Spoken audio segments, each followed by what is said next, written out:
ما پیروزیم، ما قدرتمندیم، ما میتونیم پیش بریم، ما میتونیم پرچم اسلام رو نگه داریم. خدا این توان به این ملت داده. این ملت یک ملت نمونه است، حقیقتاً با ارزشه و جوهر ایمان در او بسیار برنده است. ضعف هایی گاهی نشون میدیم، اما اون جوهر و بنیه بسیار مستحکمی است و میتونیم پیروز بشیم. البته شرط داره. همه این امتیازاتی که من گفتم ناشی از ایمانه. اگر ایمان نبود همه اینها خواهد رفت.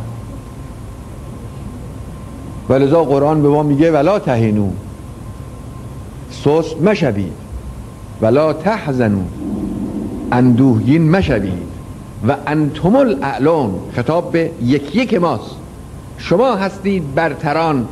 اما ان کنتم مؤمنین، ما بندگان خدا هستیم.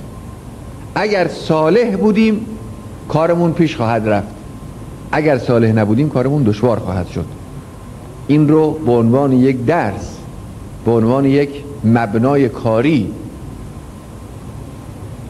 به عنوان چیزی که هیچ تخلف و تخطی نداره باید همیشه یادمون نگه داریم. برادران عزیز، سلامت و صلاح در عمل و در انگیزه و ایمان شرط اصلی کاره.